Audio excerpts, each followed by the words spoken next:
Dan dalam perjalanannya itu kok diduga nggak mendapatkan sholat Jumat di jalanan, ya mungkin yang dilalui nggak ada masjid misalnya.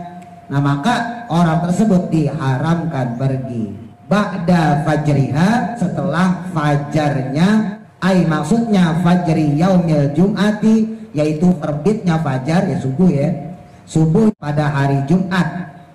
Illa, kecuali in khosya, jika dia takut, min adami safarihi, jika tidak beperginya dia tersebut, dororon, menjadi mudarat, kain kitoihi, seperti putusnya anirofakoti, dari kelompok teman-temannya.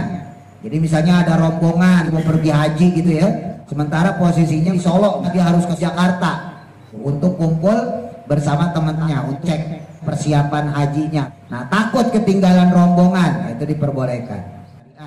Ya, kita Ahlussunnah wal Jamaah nggak boleh menggunakan hadis doif dalam urusan tauhid, dalam urusan akidah.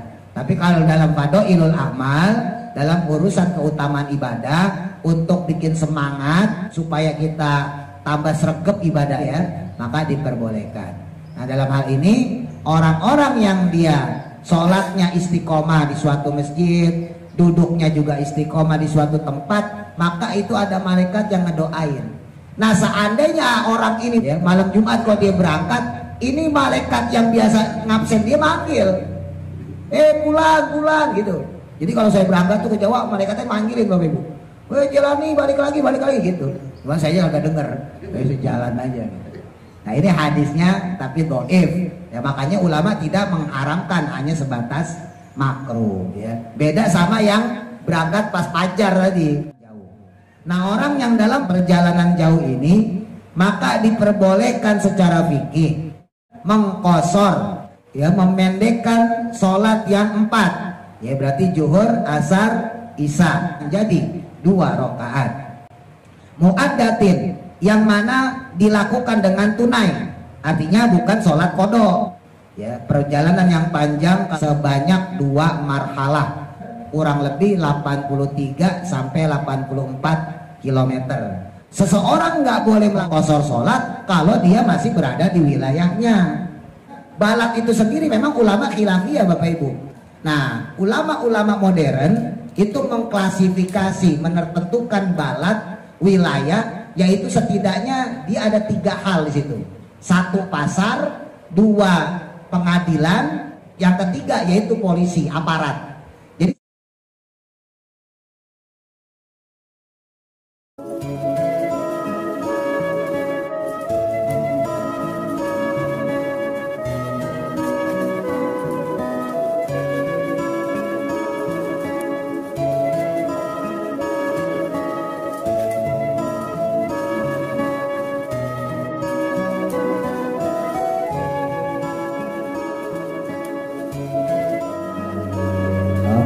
lana waliwalidina amin. Kita sapa kembali, masih bab tentang sholat Jumat.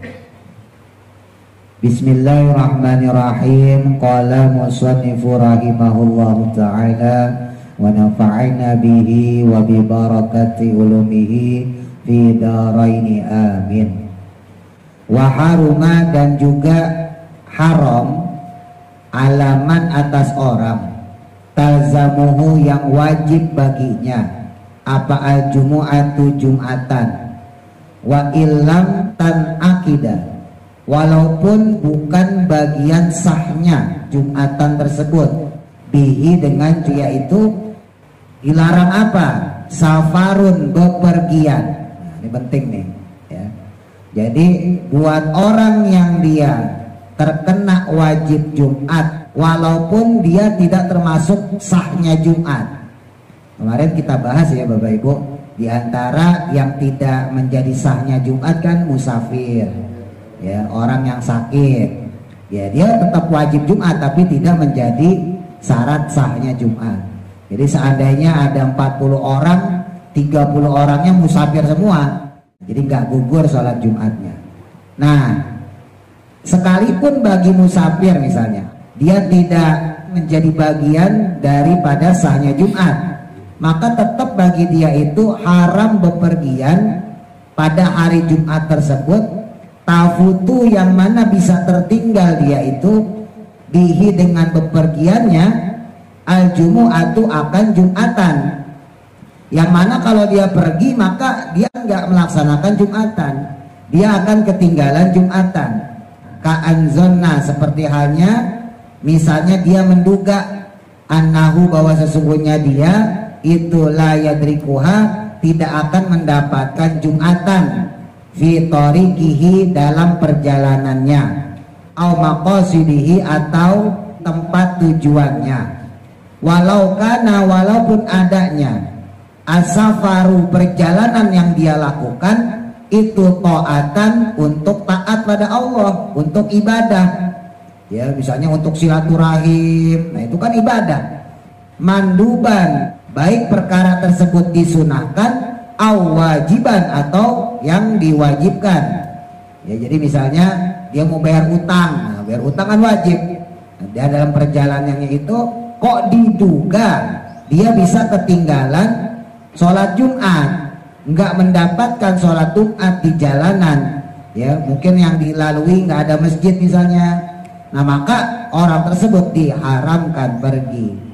Nah, ketentuannya dari kapan tuh? Ba'da fajriha, yaitu setelah fajarnya hari Jumat. Ai, maksudnya fajri yaumil jum'ati, yaitu terbitnya fajar, ya subuh ya, subuh pada hari Jumat. Illa, kecuali, nah ada pengecualiannya. In khosya, jika dia takut, min adami safarihi, jika tidak beperginya dia tersebut, dororon, menjadi mudarat, menjadi bahaya. Nah, ini beda lagi nih kasusnya. Kecuali kalau dia nggak pergi jadi bahaya. Ya, misal ada keluarganya yang mau dikuburkan, atau misalnya ada orang mau bayar utang, ya orang yang mau dibayar ini pengen buru-buru pergi, pengen berangkat lagi misalnya ke luar negeri. Jadi ada hal yang darurat. Contoh lainnya kain qita'ihi, seperti putusnya anirofaqoti, dari kelompok atau dari teman-temannya. Jadi misalnya ada rombongan, misalnya dia mau pergi haji gitu ya, atau mau umroh, sementara posisinya di Solo misalnya gitu ya. Nah, maka dia harus ke Jakarta untuk kumpul bersama teman-temannya untuk cek persiapan hajinya atau persiapan umrohnya. Nah, takut ketinggalan rombongan, itu diperbolehkan. Fala yahrumu, maka tidak haram. In kana, jika adanya safar tadi atau bepergiannya tersebut itu ghaira safarin maksiatin, bukanlah bepergian yang maksiat.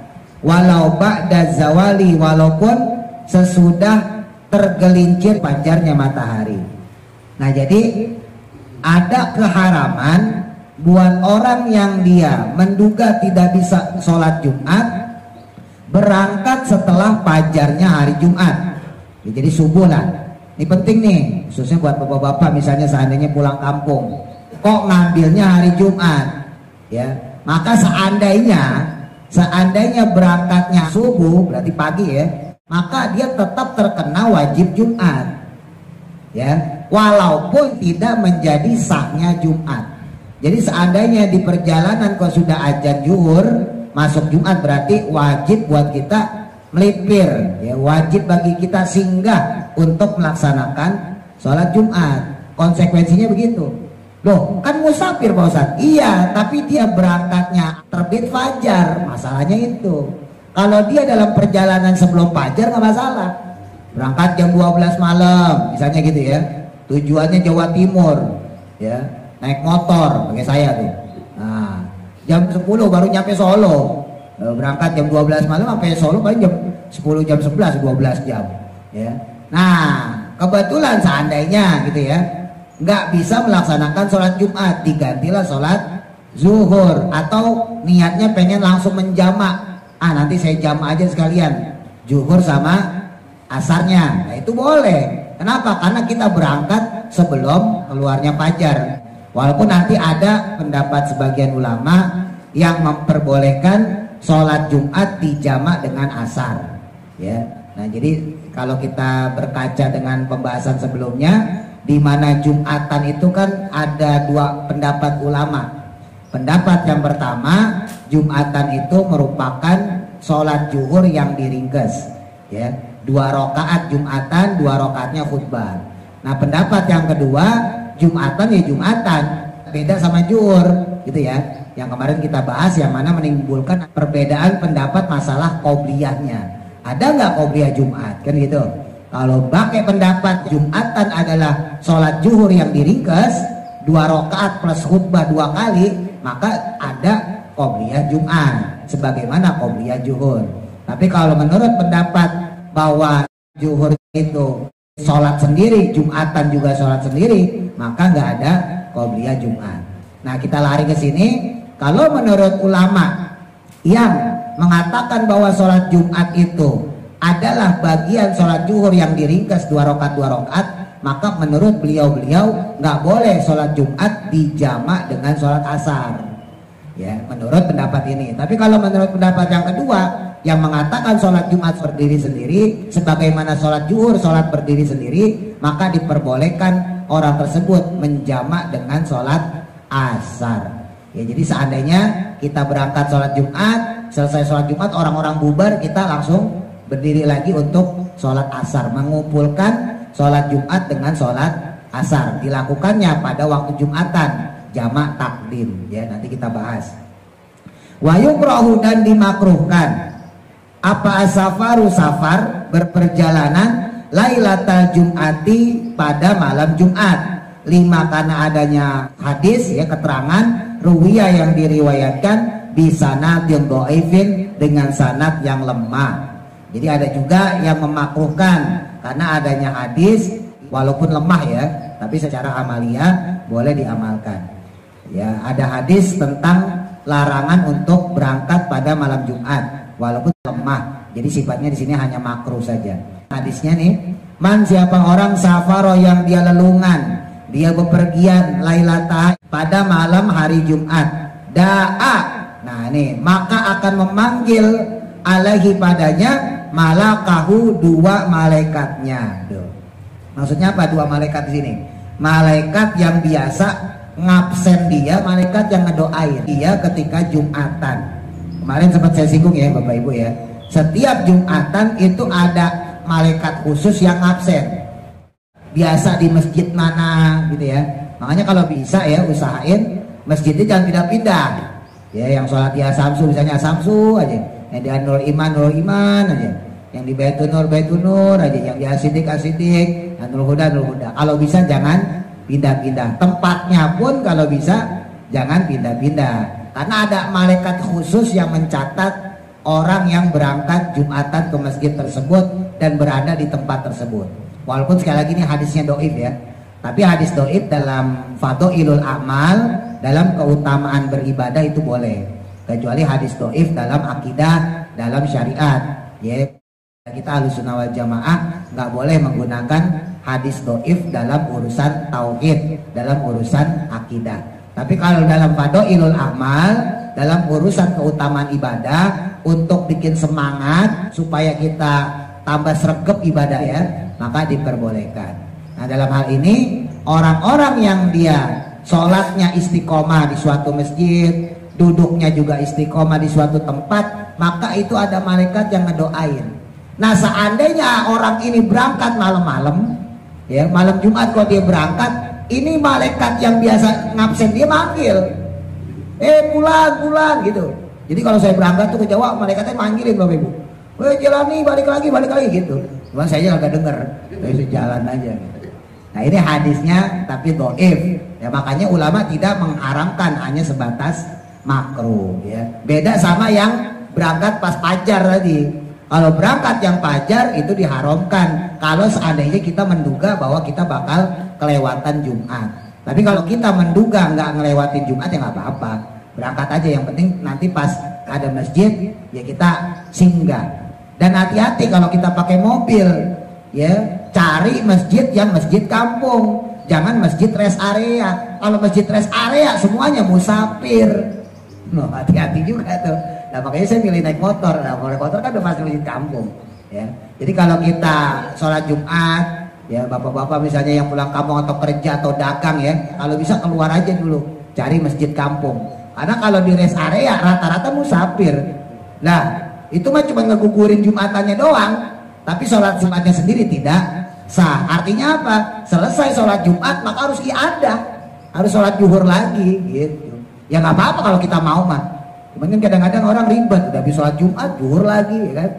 Ada kata bapak ibu berada dalam kondisi seperti itu. Udah kita ikutin sholat Jumatnya, habis itu kita iadah ya, kita ulang lagi sholat zuhur 4 rakaat. Amal musafiru, adapun untuk musafir, orang yang bepergian, bepergiannya kok lima siatin karena bermaksiat, tujuannya maksiat, ya, pengen ngebunuh orang, nauzubillah, pengen berzina, ya, pengen main perempuan, macam-macam lah, tujuannya kok maksiat, maka falatas kutu, tidak gugur, ya, tidak lepas anhu darinya al jumu'atu, kewajiban Jumat, mutlakon secara mutlak. Tuh. Yang tadi kita bahas, bepergian di sini adalah yang bepergiannya mubah atau sunnah atau wajib, itu boleh. Tapi kalau bepergiannya maksiat, maka dia tetap terkena wajib Jumat.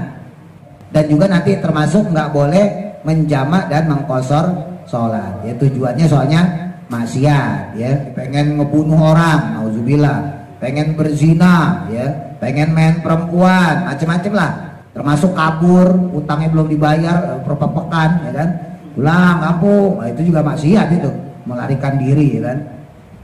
Qala Syekhuna, berkata guru kita Al-Imam Ibnu Hajar Al-Haytami, ya, beliau berkata, wahai suharuma, sehubungan hukum haram alaihi padanya apa asafaru, bepergian, huna di dalam hal ini lam yatarokhos, tidak ada rukhsah, tidak ada keringanan, ya, nggak ada dispensasi, malam tafut, selama belum selesai apa al jumu'atu, jumatannya, fayuhsabu, maka dihitunglah, ya, baru dihitung rukhsah atau keringanan, ibtida usafarihi, mulainya bepergian orang tersebut, min waqti fautiha, setelah selesai sholat Jumat.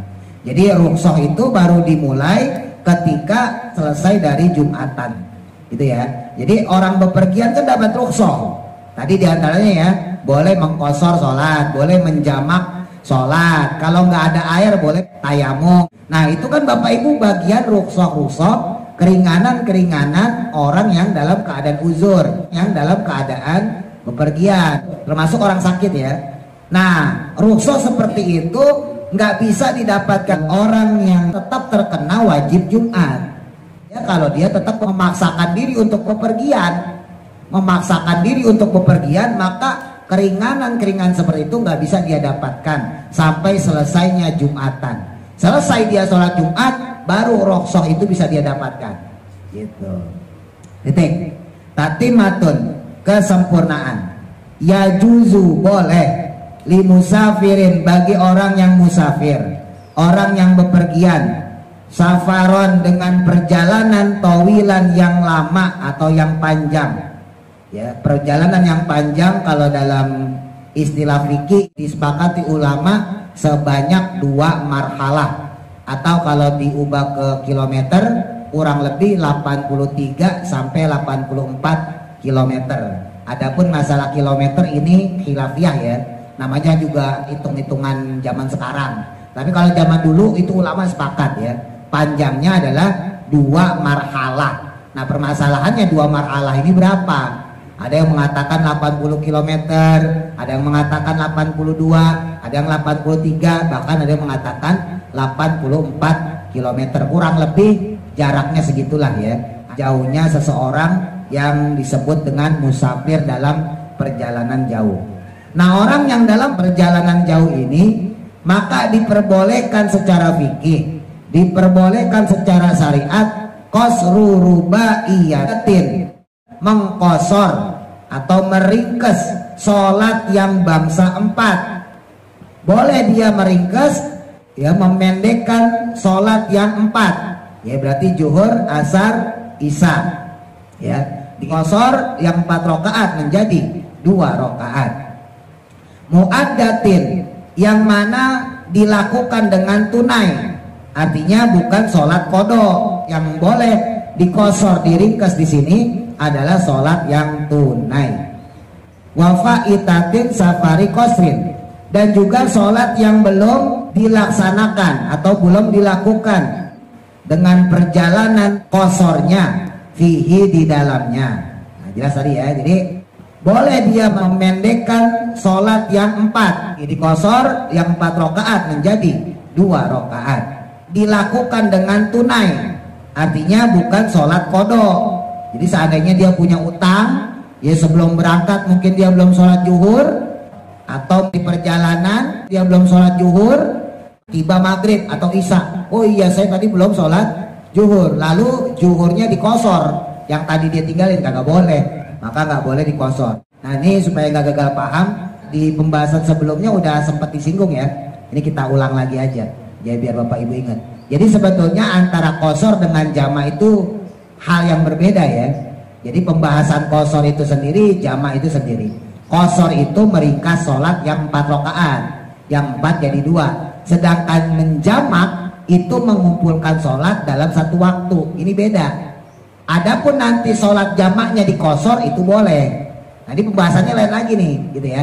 Jadi bapak ibu harus bedain dulu. Ada kosor, ada jamak, ada jamak kosor. Jadi ada yang kosor sendiri, yang 4 jadi 2. Ya, kalau kita jalan nih, kita nggak pakai jamak nih ya. Kita misalnya mau tujuan ke Surabaya, berangkat sampai sini Cirebon, ya ada ya, Cirebon 80, Cikampek lah ya. Cikampek itu kurang lebih 80 kilo saya perhatiin tuh. Nah, saya juga jadi jalan tuh sambil merhatiin. Ya jangan pakai hitungan map Bapak Ibu ya. Kalau hitungan map beda, hitungan map dari sini ke Cikampek paling masih 60-an. Tapi kalau pakai hitungan langkah kaki 79 sampai 80-an. Jadi udah nyampe lah ya Cikampek ke sana. Nah, jadi orang itu dianggap berperjalanan jauh ya, yang tadi safaron tawilan kalau tujuannya kurang lebih perjalanannya seukuran 80 km. Jadi ya udah Cikampek ke sana lah, Cirebon sana gitu ya. Nah, seandainya nih kita nyampe Cirebon zuhur, ya udah kita kosor sholat yang 4 rakaat jadi 2. Terus berangkat lagi nyampe Tegal misalnya, asar di situ ya. Asar kita di situ kita jadiin 2 rakaat. Nah, itu namanya kosor, bukan jamak ya. Nah, adapun misalnya kita nyampe di Cirebon nih, saya pengen gabungin deh zuhur sama asar, namanya jamak takdim karena dilakukan di awal. Ya, kalau dilakukan di asar namanya jamak takhir. Nanti lembarannya saya kasih lagi minggu depan insyaallah. Nah, ketika kita melaksanakan sholat zuhur di Cirebon, apa niatnya? Niatnya ngapain kamu? Jamak sholat. Kalau jamak berarti kagak dikosor. Berarti sholat zuhurnya 4, selesai sholat zuhur bangkit lagi sholat asar juga 4. Bedaannya kalau ditanya kamu ngapain? Sholat jamak kosor. Nah ini baru. Maka sholat zuhurnya 2 rakaat, bangkit lagi sholat asar 2 rakaat. Nah cuman waktu itu saya sampaikan, Nabi itu kosor hanya waktu pas perang. Makanya dalam madhab kita, madhab Syafi'i, ada beberapa ulama yang memakruhkan untuk orang sholat kosor.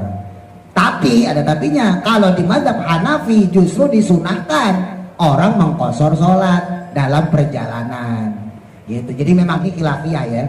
Adapun untuk menjamak sendiri ulama semua sepakat sunnah menjamak sholat.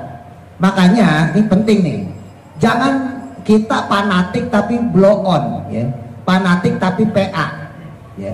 Ini penting saya sampaikan karena nggak sedikit orang ngomong, kan di jalanan sekarang udah banyak masjid, kan kita bisa singgah. Ya singgah melakukan sholat secara tunai itu sebuah kewajiban dan itu sunnah yang dilakukan oleh Rasulullah. Tapi menjamak sholat juga itu kewajiban dan sunnah Rasulullah. Hati-hati kalau orang menafikan orang menjamak sholat, berarti dia menafikan Rasulullah yang juga pernah menjamak sholat. Ya hati-hati nih ya, yang fanatik-fanatik nih harus sholat tunai, harus sholat tunai. Kan masjid udah banyak, iya. Silahkan kamu sholat tunai, silahkan. Tapi ada orang sholat jamak jangan disalahin, karena Nabi juga sholat jamak. Nabi itu pernah menjamak sholat zuhur sama asar. Kalau kita meremehkan, menyalahkan orang yang pernah menjamak sholat zuhur sama asar misalnya gitu ya, atau maghrib sama isya, berarti sama aja kita nyalahin Nabi. Ya gitu. Jadi fanatik juga harus pada tempatnya. Dalam hal ini gak usah fanatik. Sampai ngapain maunya? Saya maunya sholatnya tunai. Ya udah sholat tunai. Sampean senangnya apa? Saya jamak sekalian. Ya udah jamak, selesai. Ya. Nah, jadi jangan fanatik yang nggak punya ilmu. Fanatik boleh kalau punya ilmu. Tapi kalau fanatik yang nggak ada ilmu, ya kebanyakan salah. Ya, itu sama aja mempertontonkan kebodohannya. Ya. Wajamul asraini, dan juga boleh bagi musafir menjamak dua asar. Maksudnya dua asar di sini yaitu sholat zuhur dan asar. Wal maghribaini, dan juga dua maghrib, maksudnya maghrib dan isya. Takdiman, baik secara takdim, jamak takdim, wa takhiron, dan juga jamak takhir. Insya Allah ntar pertemuan selanjutnya saya kasih lembarannya lagi. Saya udah bolak-balik ngasih sih, ya, tapi ya barangkali hilang. Ya. Nah jadi kalau dilakukan di awal waktunya namanya jamak takdim. Kalau yang di akhirnya namanya jamak takhir. Zuhur asar, ya zuhur asar dilakukan di waktu zuhur namanya jamak takdim depan. Zuhur asar dilakukan di asar namanya jamak takhir. Maghrib isya dilakukan di waktu maghrib namanya jamak takdim. Maghrib isya dilakukan di waktu isya namanya jamak takhir. Pokoknya kalau yang dilakukan di akhir namanya jamak takhir. Nah nanti tinggal kita niatnya jamak doang apa jamak qashar. Kalau niatnya jamak doang, zuhur sama asar ya tetap 4 rakaat. Maghrib sama isya, maghrib tetap 3, isyanya tetap 4. Nah kalau kita niatnya qashar, zuhur berarti 2, asarnya berarti 2. Kalau kita niatnya qashar maghrib sama isya, maghrib tetap 3. Maghribnya nggak bisa diqashar ya. Maghrib tetap 3, isyanya jadi 2. Gitu ya. Jadi pertama kita niat menggabungkan sholat dulu. Misalnya kita sholat zuhur sama asar ya. Saya niat, kalau misalnya pakai bahasa Indonesia, saya niat sholat zuhur dengan sholat asar, jamak takdim, ya fardu karena Allah Ta'ala. Kalau kita niatnya jamak takdim, kalau kita jamak takhir, maka niat itu sudah dibaca waktu kita masih berada di waktu sholat yang pertama. Ya, jadi kalau kita niatnya sholat jamak takdim, boleh kita lakukan pas mau sholat. Ya, usolli sholat zuhri ma'al asri jam'at taqdim, nanti saya fotokopiin ya. Fardhu lillahi ta'ala, saya niat menjamak sholat zuhur dengan sholat asar di waktu zuhur karena Allah Ta'ala. Nah selesai niat pertama baru kita niat sholat zuhur. Usolli fardhu zuhri arba'ah dan seterusnya ya. Biasa Allahu Akbar, salam, assalamualaikum warahmatullah, diri lagi, usolli fardhu asri. Begitu pula dengan maghrib dan isya. Nah itu kalau jamak takdim. Tapi kalau jamak takhir, walaupun kita menjamaknya takhir, tapi niatnya itu sudah kita lakukan dari perjalanan. Jadi misalnya kita niat jamak takhir di waktu asar, jangan sampai kita baru niat pas sholat asarnya. Ya jangan sampai kita niat di waktu asar. Jadi di waktu zuhur kita sudah melintaskan niat kita di dalam kolbu.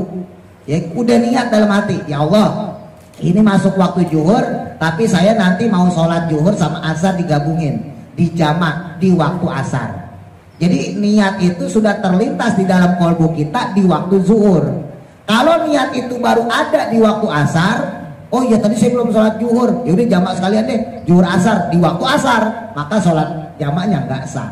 Berarti yang tadi zuhur itu kita berdosa meninggalkan sholat, gitu ya. Begitu pula dengan maghrib dan isya.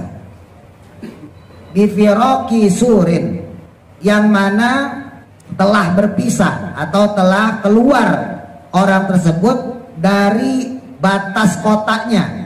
Sur itu sebetulnya benteng kalau zaman dulu ya. Jadi kalau zaman dulu kan setiap balad, setiap wilayah Bapak Ibu ada bentengnya ya, benteng pertahanan lah. Nah itu terhitung orang tadi boleh melakukan jamak atau qashar sholat kalau dia sudah keluar dari sur, dari benteng itu, dari batas kalau kita ya, batas kotanya dia, khosin yang khusus, di baladin safarin dengan balad safarnya dia, ya dengan wilayah atau daerah atau kota perjalanan dia. Wa ini tahwa, walaupun telah melewati orang tersebut ala khorobin, atas tanah yang tandus, walaupun dia melewati tanah yang tandus, wa mazari'ah, dan juga sawah. Jadi walaupun dia itu melewati tanah yang tandus atau tanah yang gersang dan juga persawahan gitu ya. Jadi zaman dulu biasanya kan batas kota itu dengan diakhirinya persawahan. Zaman dulu, kalau sekarang mah sawah nyambung semua Bapak Ibu ya. Zaman dulu begitu. Kalau udah ada persawahan berarti itu sudah mulai masuk benteng gitu ya. Nanti ke sana udah kagak ada lagi tanah tandus. Zaman dulu begitu. Kalau Bapak Ibu lihat film-film gitu ya, daerah yang tidak berpenghuni pasti nggak ada tanaman di situ. Tapi kalau daerah yang berpenghuni pasti ada tanaman di situ. Maksudnya gitu. Nah ini kalau patokan zaman dulu ya. Nah jadi walaupun persawahan atau tanah tandus dia lewati. Walau jamaah, dan jika memenuhi sur tadi, benteng tadi atau tanda batas tadi, qaryata ini akan 2 desa. Fala yustarotu, maka tidak dipersyaratkan mujawazatuhu, orang tersebut harus melewatinya. Bal tetapinya likuli, adapun setiap dari kedua desa tadi itu hukmuhu, dihukumi secara sama ya. Walaupun 2 berjejer maka dihukumi sama. Fabunyanin, dan juga atau bunyan. Bunyan itu kalau bahasa kita itu gapura ya. Jadi bangunan yang dijadikan untuk batas kota. Ya misalnya Bapak Ibu yang di mana gitu ya. Nah, selamat datang gitu ya. Kayak gitu. Kita kan di sini ada tuh. Selamat datang di Jakarta, selamat datang di Matraman gitu ya. Nah, itu namanya bunyan. Jadi bangunan yang digunakan sebagai batas ya, gapura kalau gampangnya. Wa in takhallalahu, walaupun dia itu melewati korobun, sama kayak tadi, tanah gersang ya, tanah yang kering atau tandus, au nahrun ataupun sungai, au maidanun ataupun alun-alun. Ya, jadi orang yang melewati hal tersebut, tempat tadi ya gapura, itu juga sudah diperbolehkan melaksanakan sholat qashar atau sholat jamaah. Nah artinya ini penegasan dari pembahasan sebelumnya, seseorang nggak boleh melakukan jamaah qashar sholat kalau dia masih berada di wilayahnya. Kalau dia masih berada di Balat, belum keluar dari Balatnya, maka orang tersebut nggak boleh melaksanakan jamaah qashar sholat. Ya dulu pernah saya ditanya tuh, dan saya pernah cerita juga kepada Bapak Ibu ya, ada orang niatnya ziarah wali. Nah karena menganggapnya kita musafir, maka mereka kemudian menjamak zuhur dan asar, dan menjamaknya di masjid kita. Lah kan aneh, padahal belum keluar Balat. Jadi harus keluar Balat dulu. Balat itu apa tandanya ya, tadi tuh batas atau gapura lah gampangnya gitu ya, gapura kota ya. Balat itu sendiri memang ulama khilafiyah Bapak Ibu. Apa sih yang dimaksud Balat? Apakah luasnya harus sekecamatan gitu ya, sekelurahan atau satu desa? Nah, ulama-ulama modern itu mengklasifikasi, menentukan Balat wilayah, yaitu setidaknya dia ada 3 hal di situ. 1 pasar, 2 pengadilan, yang ketiga yaitu polisi, aparat. Jadi setidaknya ketika suatu tempat memenuhi 3 unsur itu, maka itu disebut Balat. Ini fikih kontemporer ya. Secara fikih kontemporer yang disebut dengan Balat itu yang terpenuhi 3 unsur tadi. Ya sauk yaitu pasar, yang kemudian askarnya yaitu aparat ya, pertahanan kalau bahasa kita, kepolisi atau TNI misalnya gitu. Terus yang ketiga yaitu pengadilan ya. Nah kalau kita berkaca nih, 1 RW nggak ada tuh 3 itu, ada paling pasar doang. Itu pun nggak semuanya punya pasar kan, berarti RW bukan Balat. Kelurahan, kayaknya kelurahan juga belum memenuhi itu. Mungkin kelurahan punya pasar ya, mungkin kelurahan punya, ada polisi ini nggak tuh kelurahan? Ada tapi jarang ngantor kan? Ya. Terus ada nggak pengadilannya? Nggak ada. Pengadilan agama KUA baru ada di kecamatan, benar nggak? Nah jadi bisa dibilang Balat itu, saya sendiri berijtihad bahwa Balat itu kecamatan. Jadi kalau kita sudah keluar dari kecamatan, barulah kita diperbolehkan jamak qashar. Batas kecamatan mana? Misalnya kita keluar nih ke Senen gitu ya, ke Pulau Gadung misalnya, kita jamak di situ nggak masalah. Sholat di stasiun, tujuannya kemana? Ke Solo misalnya, ya ke Jawa, ke Madura misalnya, ke Bali misalnya, ke Kalimantan, silahkan. Karena kita sudah keluar dari Balat, dan itu pun harus melewati tadi tapal batas, sur ya, atau bunyan. Bunyan itu suatu bangunan yang menjadi bagian batasan suatu Balat. Ya kalau kita mah zaman sekarang gampangnya gapura gitu ya. Wala yustarotu, dan selanjutnya masih tentang jamak qasar salat. Insyaallah kita bahas pertemuan selanjutnya. Mudah-mudahan manfaat. Al-Fatihah. A'udzu billahi minasy syaithanir rajim. Bismillahirrahmanirrahim. Alhamdulillahi rabbil alamin.